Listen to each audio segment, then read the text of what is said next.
Hello, everybody. Welcome to Music Biz Live. I'm Portia Sabin, the president of the Music Business Association. We've been doing these Zoom series sessions for the past 5 weeks, and this week is special because these 4 days would have been Music Biz 2020, our annual conference. And we're sad we're not at the JW Marriott with you guys all right now, but we're real happy that we're all at home and safe and talking to each other online. We wanted to commemorate these 4 days this week with special keynote level interviews, and we're so excited to talk to today's guests, Marian, Dicus, and Jeremy Erlich, the global co-heads of music for Spotify. But first, I wanted to acknowledge all of our presenting partners and thank them for helping to get the word out about this series. So you can see here a screen of our promo partners. Thanks to all of them. I'd especially like to thank our sponsors, and I'm very excited to be able to shine a spotlight on one sponsor in particular, Super Hi-Fi. So right now, I'd like to welcome Zach Zallen from Super Hi-Fi to give us a few words. Zach? Thank you very much. I'm going to make this really quick because I think everybody wants to get to the main event, but I do want to start personally by thanking Portia. It's like a ray of sunshine, a bit of sanity in a kind of crazy world as we're all locked inside. And also that I'm just really appreciative that Marian and Jeremy are participating because you guys are doing some amazing stuff at Spotify. And I'm actually really excited to see what you guys have to say today. So I am Zach Zallen. I run a music technology platform called Super Hi-Fi. Super Hi-Fi's vision is that we can complement music playlists with radio-like experiences. So perfect song segues, voice branding, sonic logos, interstitials of any sort, even advertising perfectly woven into the experience. We do that using extremely advanced artificial intelligence that makes all of these decisions, though, in real time. So unlike having somebody at a radio station that's a DJ actually sitting in a booth with a mixer, it's actually AI that's happening in real time for each listener and for each service in their own unique way to up-level the listening experience. We are currently powering services like iHeartMedia, Peloton, the recently announced Sonos Radio. We have great partnerships with companies like TargetSpot for advertising and Napster for B2B services, and even UMG as a record label. And we've been doing this for a couple of years. And today, actually, we just announced that we passed a milestone of delivering 1 billion monthly AI transitions. So every single month, we're powering 1 billion of these things. Our goal ultimately is really just to help digital music experience providers to offer more engaging and more emotional experiences to their listeners. I hope you guys that are on the webinar go and take some time to listen to some of the experiences that we're powering today. So download the iHeart app or take a Peloton ride and you'll hear our transition technology. Or if you have a Sonos, go listen to Sonos Radio. We're really, really proud of that. It uses a lot of our technology and we're really happy with that. And if anybody wants to reach out to us directly, we are available on LinkedIn, Zach Zallen. On LinkedIn's normally where I do most of my social media stuff. And with that, Portia, I'm going to hand it back to you. Thank you, Zach. It's always fun to see your face. I'm glad we get to see each other at least virtually for a second. So now it is my great pleasure to introduce our keynotes for the day, the global co-heads of music for Spotify, Marian, Dicus, and Jeremy Erlich.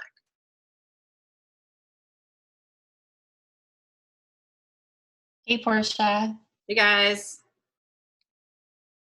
How are you doing? Oh, great. There we go. Yeah. Hold on. Awesome. There we go. All of the technology it was only fair that I fail at technology first. Thanks for having us, Portia. Well, welcome. I'm super happy to see you guys. So this is kind of an exciting moment because this is your guys' first time keynoting together, right? You've never done this before at the same time? Never. Yeah. So we'll see how it goes. We'll try to have some sort of good interaction, although we're Zooming. It's probably better we're online because if I was in front of 673 people, I think I'd be an absolute nervous wreck. So this works well for me. Yeah, this works out. It's just the three of us. There's no one watching. It's all cool. So Jeremy's on the West Coast, Marian's in New York, and I wonder, just right off the bat, if that just has something to do with your personalities. Like, Jeremy, are you in general just a more laid back guy living on the West Coast? I would say so. I mean, I'm relatively laid back to start with. Marian's the real professional in this relationship. I mean, the irony is I was born and raised in Los Angeles. And so I've been in New York since 1996. So it's been a minute, but I started off as the ultimate laid back, casual California girl. And then New York just got to you, right? Just wore you down. Yeah. And it's the best city in the world.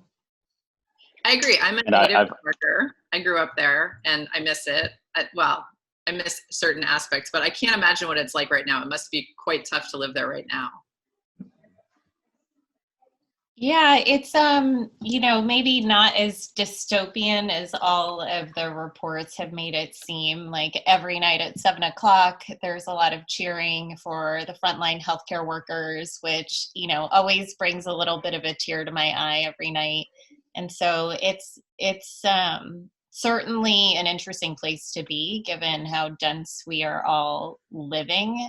And the weather hasn't been as great as Jeremy has been, enjoying in California. So I miss the sunny California weather during a pandemic, but it's still a great city.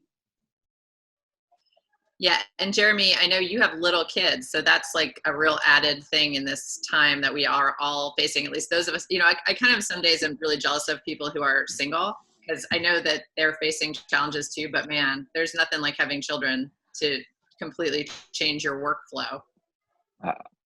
If I publicly said I'm jealous of people being single, I think I'd be murdered overnight.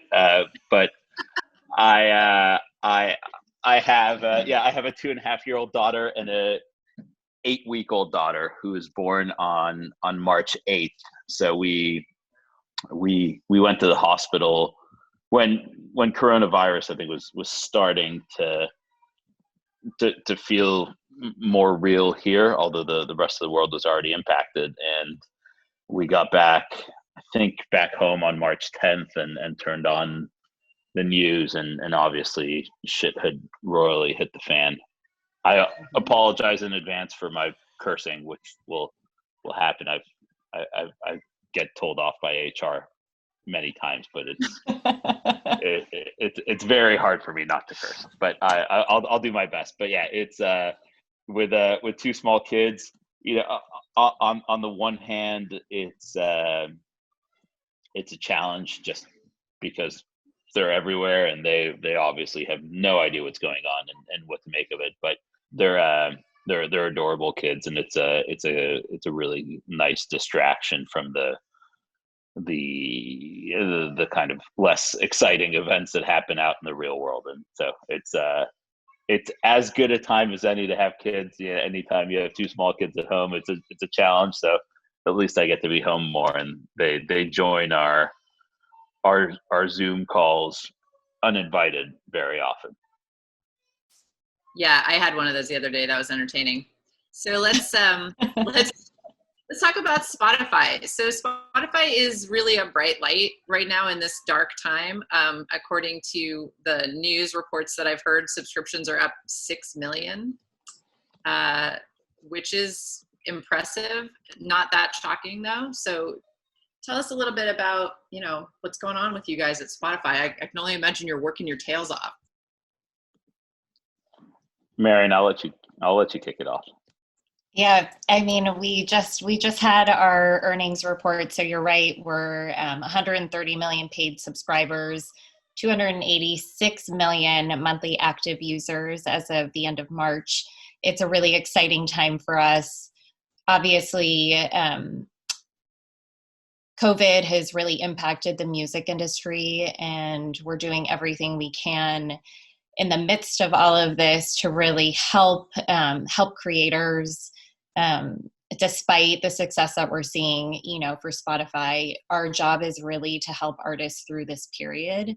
And so, we're really proud, I would say, to for all of our success, because our success is really the industry's success.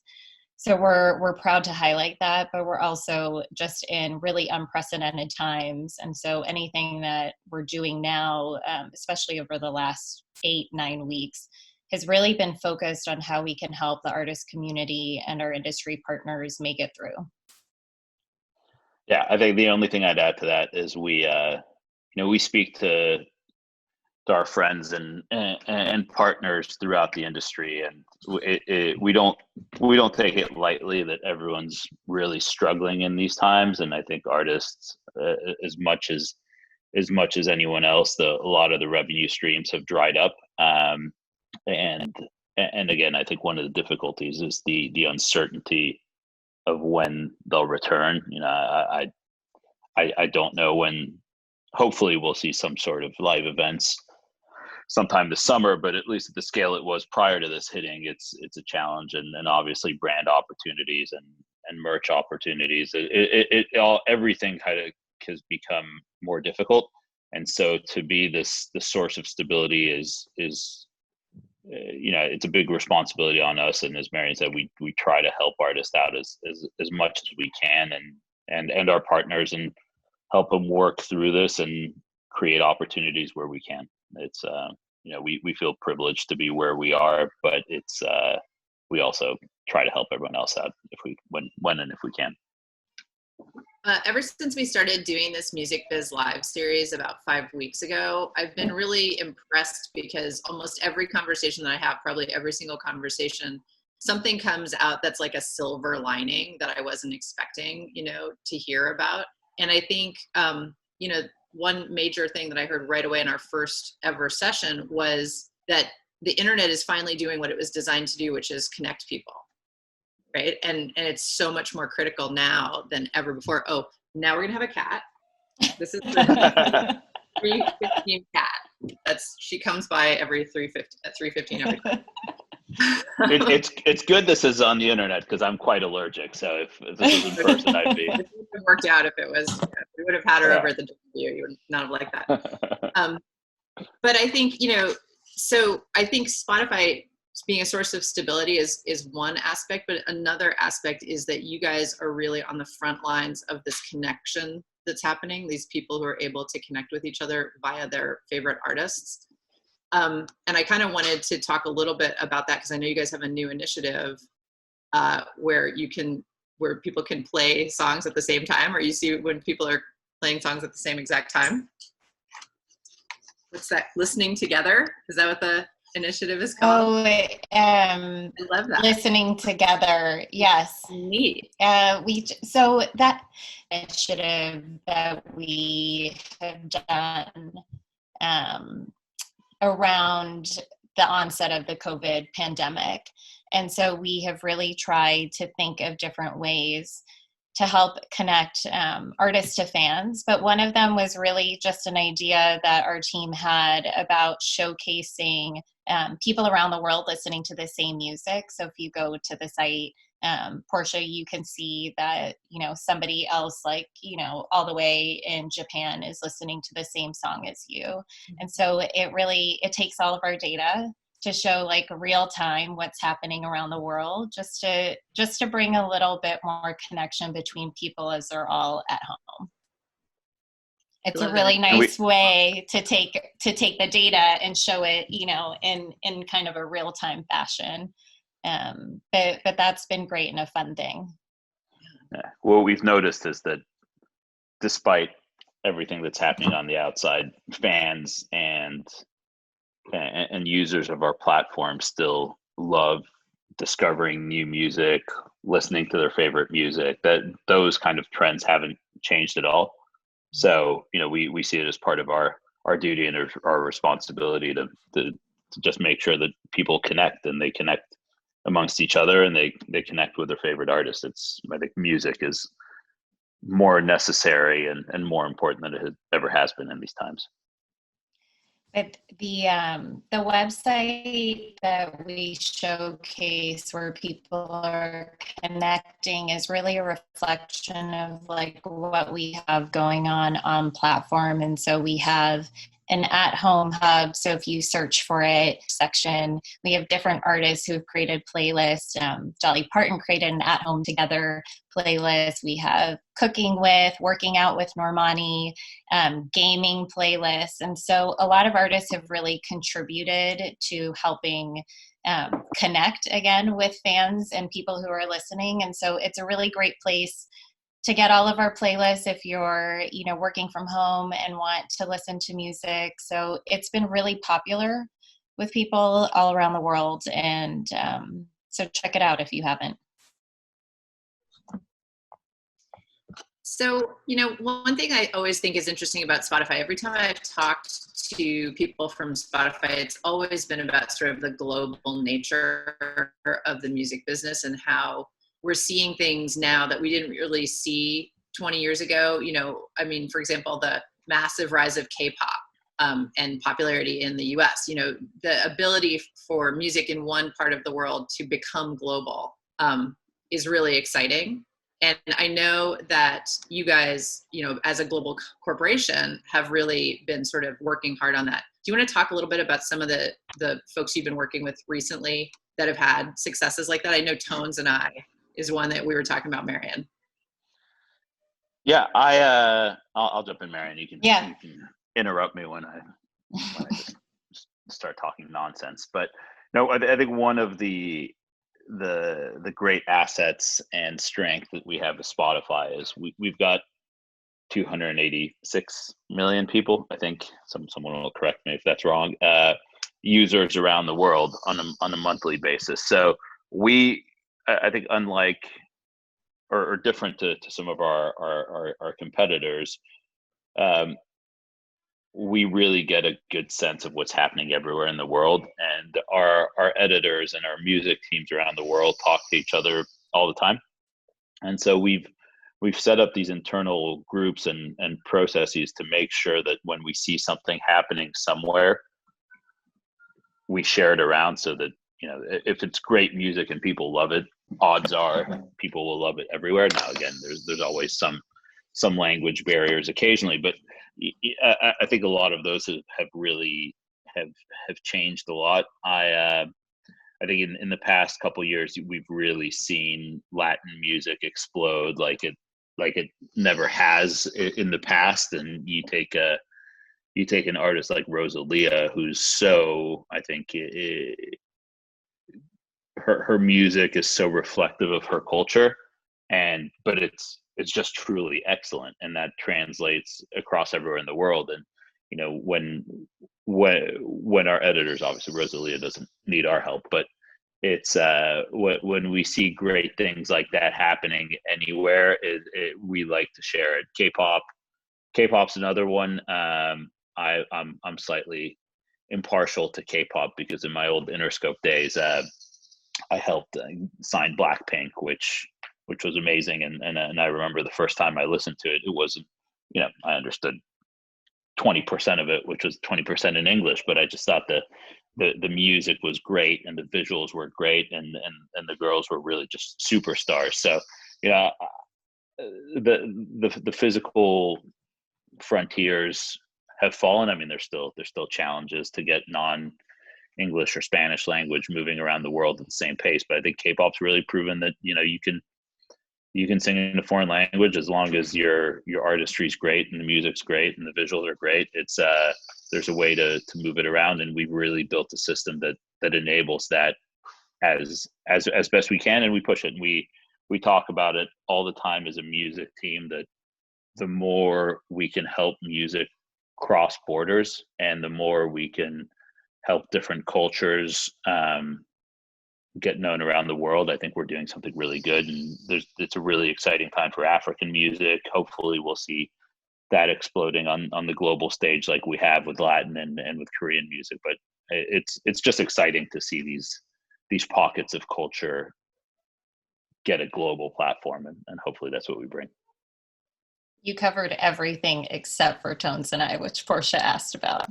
I left that for you, Marian. That's the partnership we have.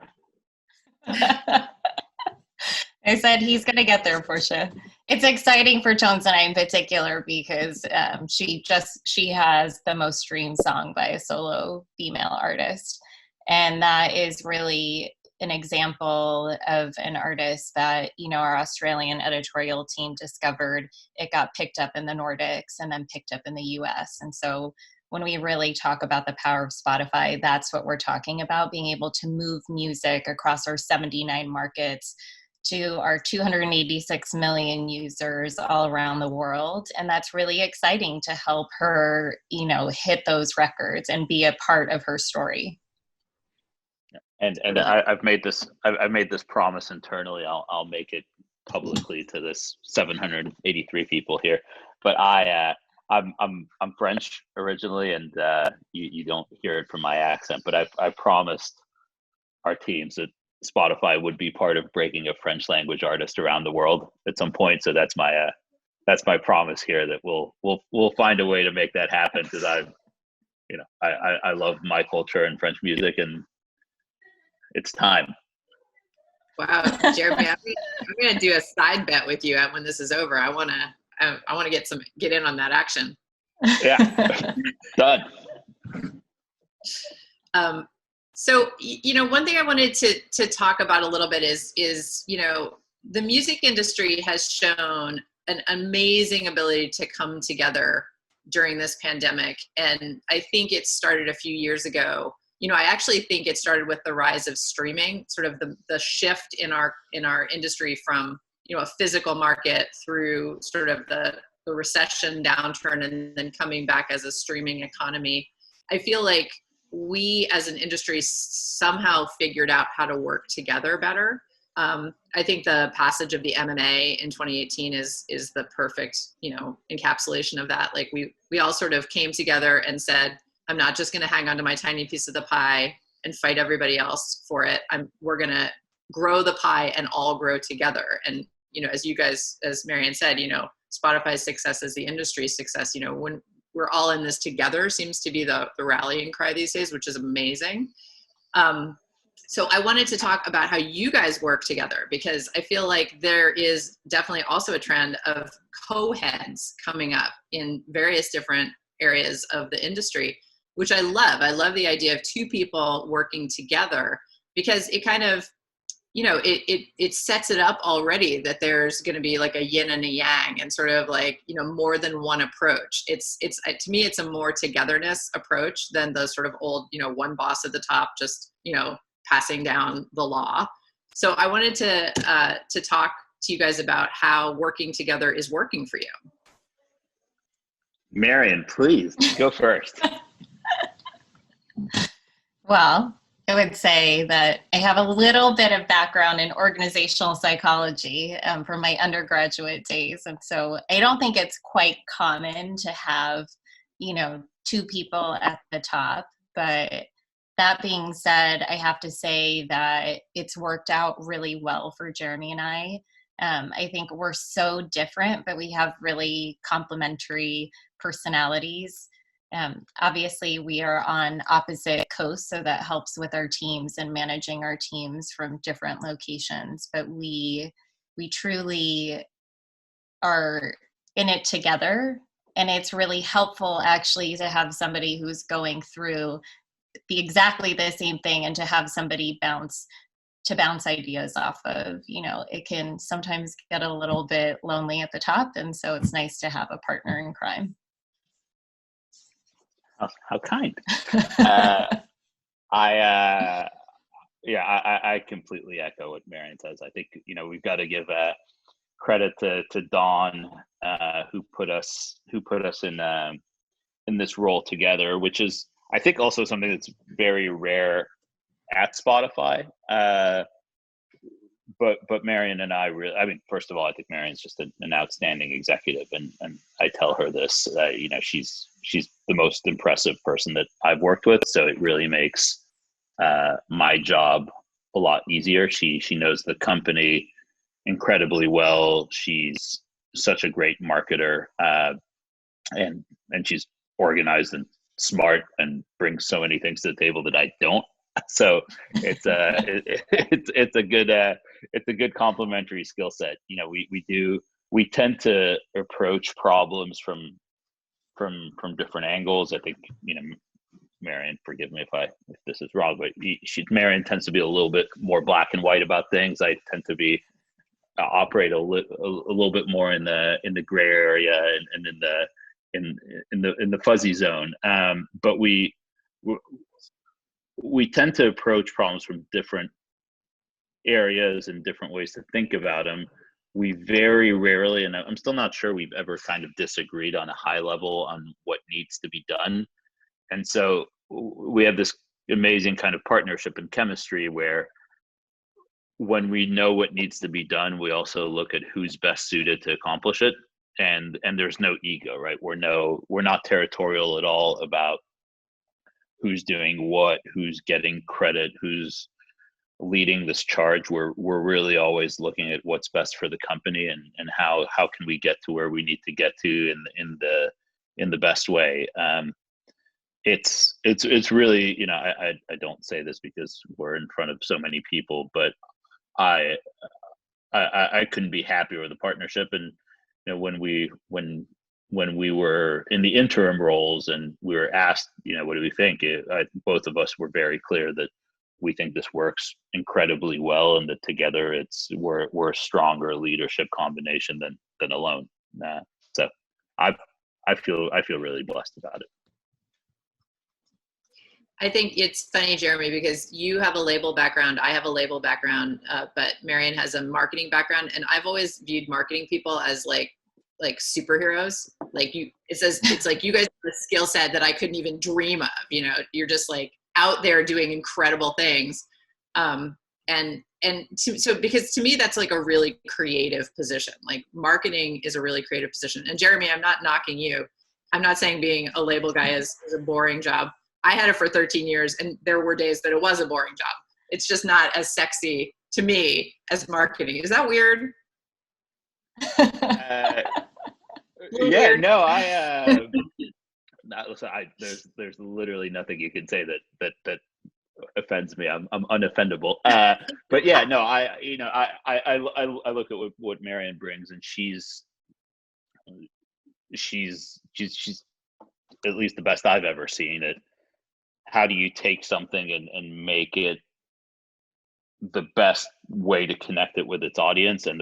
But again, I think there's behind the creativity that Marian brings, there's a super analytical mind about what's the best ROI, what's the best marketing channel. No one's tougher. And so I think that mixture of kind of creativity with a ruthlessness of what's the best use of money to showcase that creativity is a skill I definitely don't have. I think on the label side, we're definitely, it's a little bit more of not a hustler's mentality theoretically, but we're just always kind of churning to make things happen. And, Marian's a lot more strategic.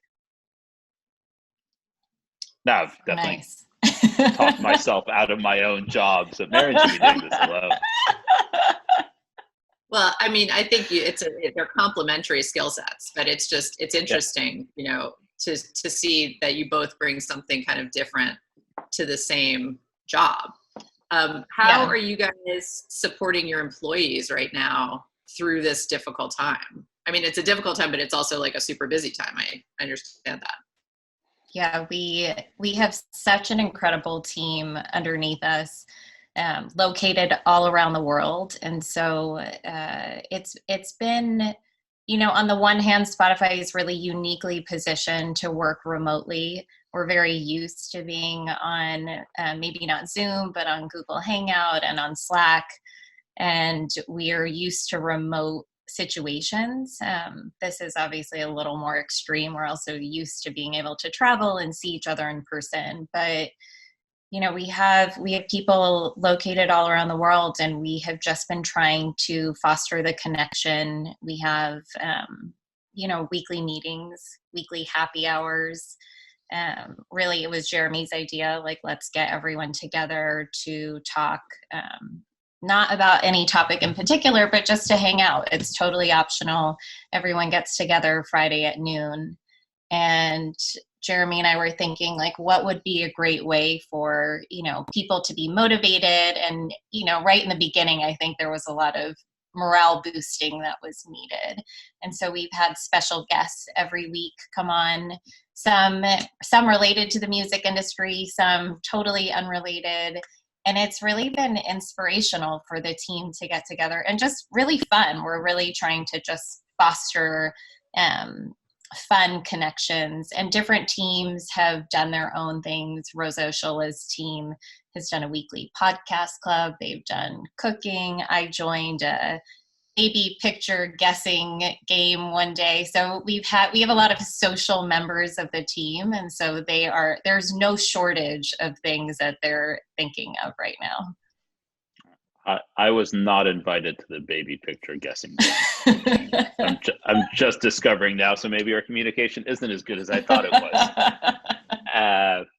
Yeah, there's a lot of phone calls. Marian and I probably speak 50 times a day, and that's not an exaggeration. I think the need to connect both one-to-one and one-to-many and many-to-one is as important as it ever has been. And one of the things that we always try to realize is that not everyone's in the same situation. And we're Marian has a child that she needs to educate. Mine, if they're not educated for 6 months, will probably turn out all right because they're so young.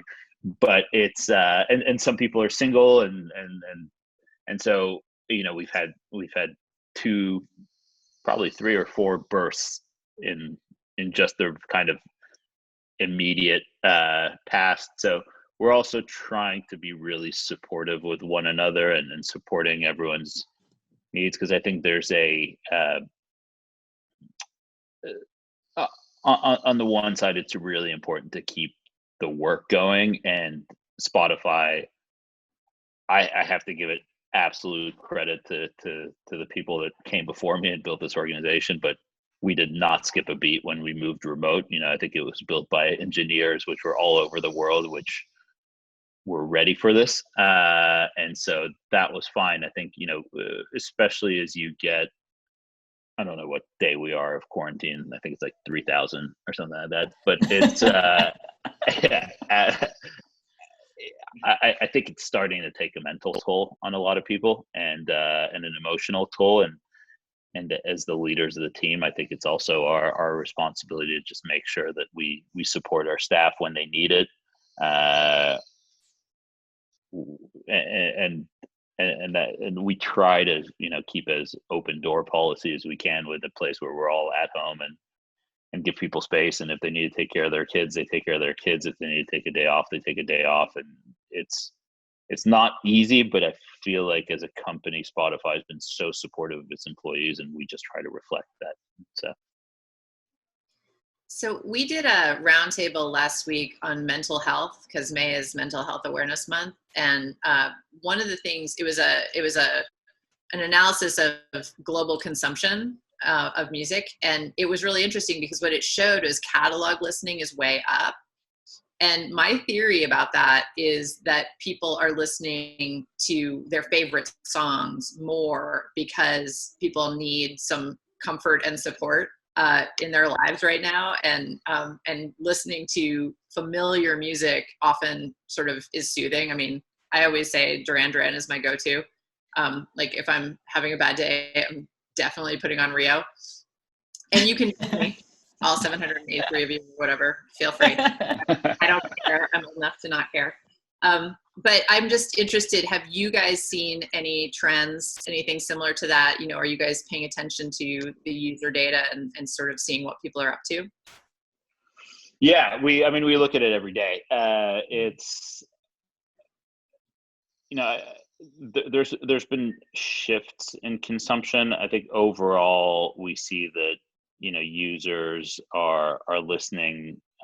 They still really value discovery of new music, and they'll still listen to catalog, and the percentages overall haven't really moved significantly in one direction or the other, which is encouraging, because I think it still shows artists today that it's a great time to release new music, because people need content and they need amazing music. And we've seen records be broken in terms of streaming consumption in these times, which, I find super encouraging, from the fact that, like, the world is still ticking ahead despite everything.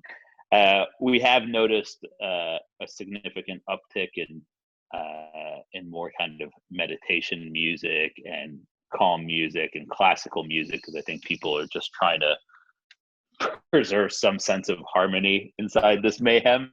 Yeah. And we've tried to find a way to elevate that music in our hubs and in our homepage, so that people can discover it easily. But yeah, I think, some of those catalog evergreens are doing better than ever, because there's that emotional connection back to happier times, and so it's interesting. I think everyone reacts in different ways at different times, and this whole quarantine is a bit of an emotional roller coaster for everyone. Even that I feel lucky enough that we've got room, we have nice weather, the kids are healthy, so. But there's days that are harder than others, and you just blast "It's the End of the World as You Know It" on those days, and there's other days where you're just kind of feeling good and discovering whatever's on New Music Friday. So we look at it, we try to make sure that we're putting the right music in front of the right people at the right time, so they get the best experience. But we're really encouraged that people's love and need of music is really, I think I touched upon it earlier, I think it's just more important than ever in these times. Marian, you want to? No, I'm really interested to hear what else you're listening to during these times. a lot of Dr. Dre. Yeah, "It's the End of the World as You Know It" is actually on my playlist. That is exactly what it is. It's ironic, because it's a really fun song and it makes you feel good. Yeah. Well, let's talk a little bit about, artists releasing during this time, because I know that the initial move, certainly, my husband still runs the record label that I ran for the last 13 years, and everybody was like, whoa, we have to put the brakes on the second the pandemic hit. But a lot of people have actually been releasing very successfully right now. So let's talk a little bit about, on Thursday, we're going to talk to Tom and Aaron from Warner about the Dua Lipa, and amongst other things, but they're also co-heads. I think it's funny that 2 of our 4 sessions are with co-heads. That's what I mean by it feels to me like it's a trend. So yeah, do you guys want to talk a little bit about some of the artists that have been successful in the last few weeks? Jeremy, I'll let you take that one. No, Marian, it's all you. Well, one, we're the better looking co-heads than Tom and Aaron, so we should just put that out there now in advance of their conversation. And I think they're closing the week out for you, right, Portia? Yeah. We've had a lot of artists release music, I think, right at the beginning, when times felt really uncertain. And as you said, your husband said, like, God, we got to pump the brakes. But we have definitely seen things normalize. We had Dua Lipa's album come out, which was an incredible success. Right before that, The Weeknd had released, Drake's had a release. Actually, for Mother's Day, Bad Bunny released an album as a Mother's Day surprise. And so we've had a lot of new music come out. And again, I think that really points to the fact that people, while they might be going back to your greatest hits and nostalgic music, I've seen a lot of that happening in my Instagram feed, and people, playing songs and doing those 30-day song challenges.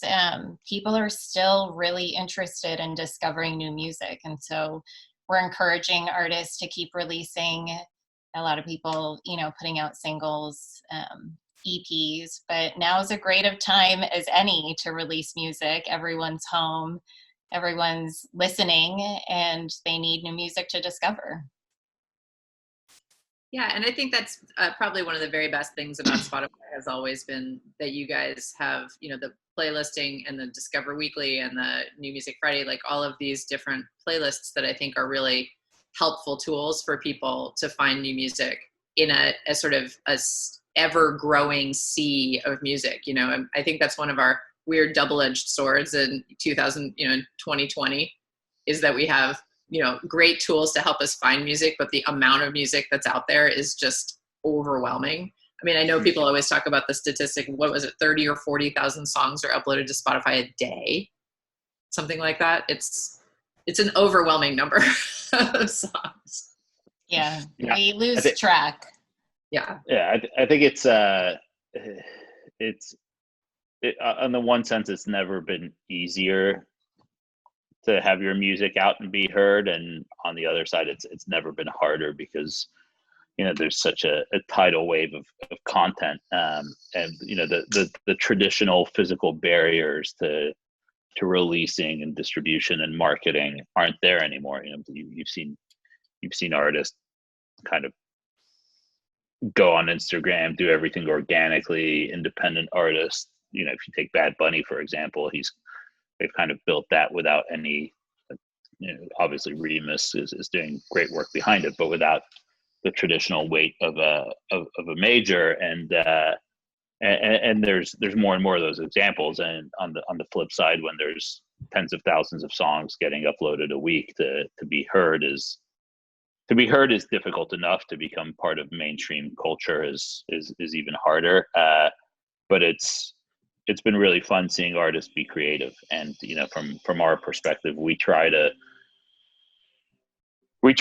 help in discovery and rediscovery as well, when it's with catalog acts and or just older songs, and also create more tools, whether it's through Spotify for Artists or to help people market and promote their music on platform and off platform. But it's fun to see people be creative. And I think you mentioned it earlier, it's cool to see the internet finally living for what it's good for. And you take we had Swiss Beats join one of our music team happy hours and talk about how Versus came along, and how it was an idea that started in the physical world years ago, and finally when this happened, him and Timbaland brought it to Instagram, and it's just kind of exploded and really brought so much amazing music to back to the forefront. And so we partnered with him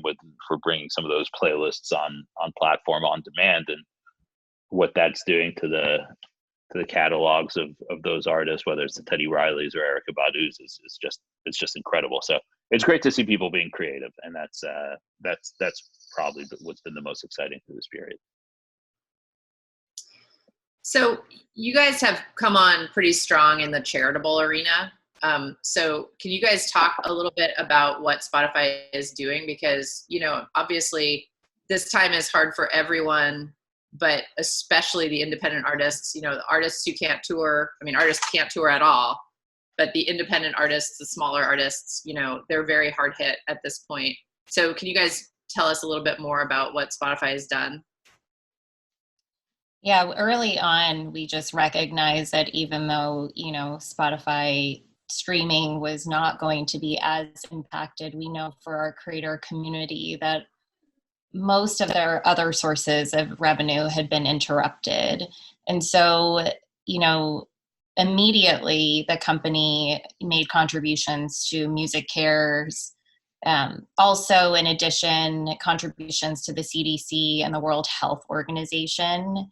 And then as we, talked more internally, the company and Daniel in particular greenlit and established a $10 million matching fund through the Spotify COVID-19 Music Relief Project. And we have partnered with organizations globally in many of the markets that we're in to really help match donations coming in. There's so much need across the entire world right now that it's just really hard to fathom. And so we really wanted to harness the power of our fans and those who are already contributing we had really initial, like, huge success. Our partners, I have to just call out a few. Beggars made a really great contribution to our fund. Sony Canada, Sonos. We've just had a lot of partners step up in that arena. You know, we can't do it alone, and I know that this is, again, an industry-wide effort, and so we're happy to support where we can.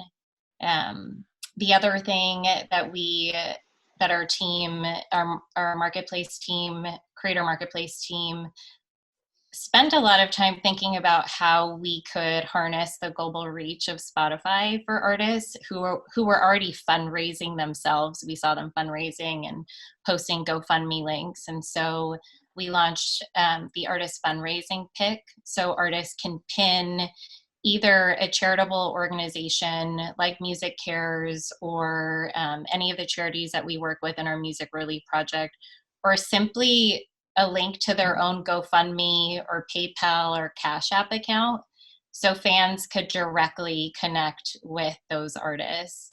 It's been really successful. It's been out for about 2 weeks. We had over 50,000 artists pin their charitable pick onto their artist page. And this is just another way for us to support where we can. Again, connecting fans to artists and hoping that, you know, we can just help the community along during this challenging time.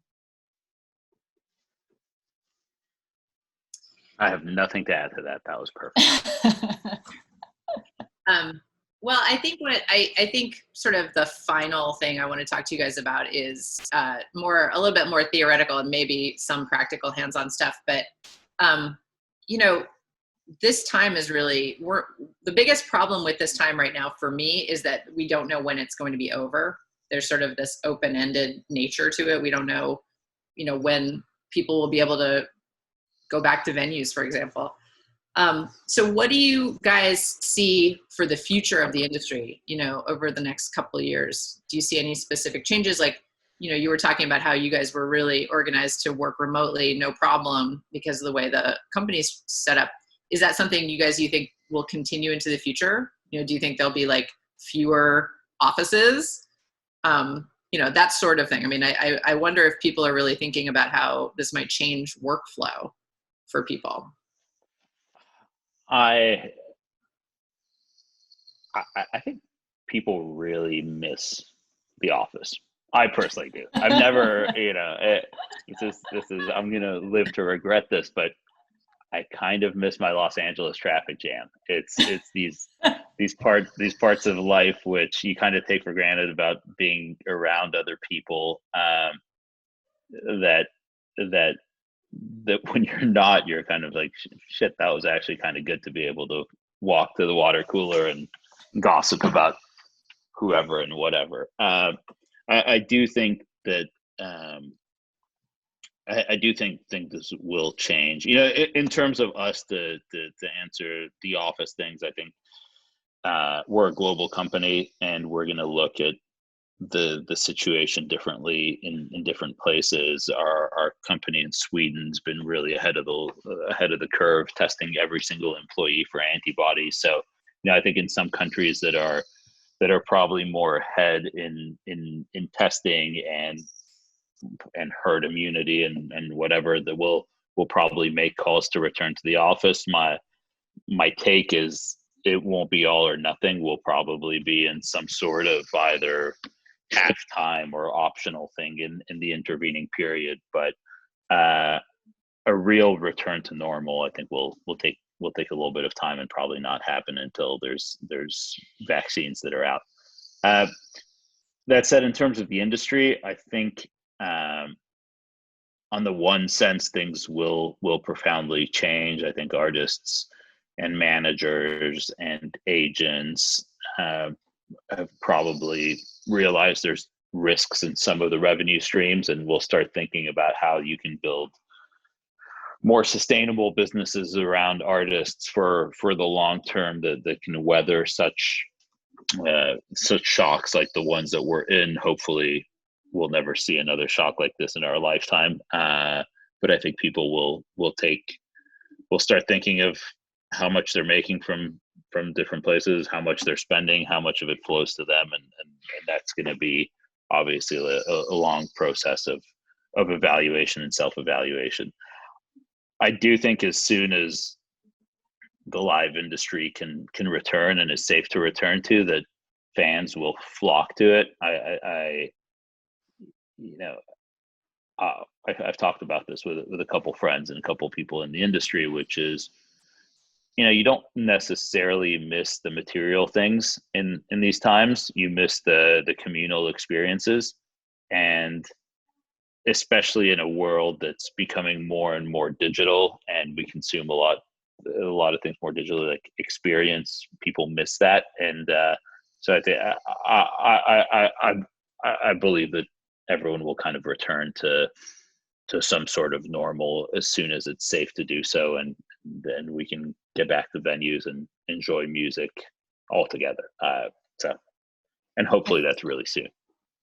Yeah, if I put my marketing hat on, I think that times like these, where it really, I've been through a few like internet booms and busts and in my professional career, and I think it's times like these where it really forces a bit of disruption. And so when you think about how we market either Spotify as a platform or new releases or catalog releases, there's a lot of opportunity for innovation right now because traditional marketing channels aren't available. Like we, along with many people in the industry, love out of home, but if nobody is outside of the home and people can't see that out of home, like what is the next marketing channel that we should be either creating or, I encourage other scrappy entrepreneurs who are not as tired as me to be thinking about ways in which music marketing can really innovate.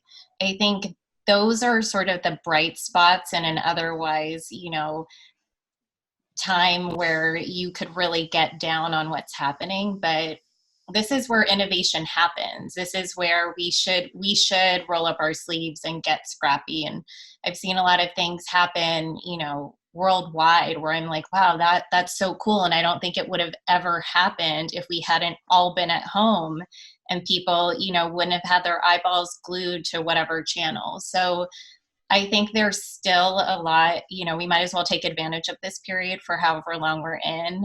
And I encourage everyone to be thinking about like how we can innovate as an industry, how we can really think about, bringing more music to fans, all kinds of music, right?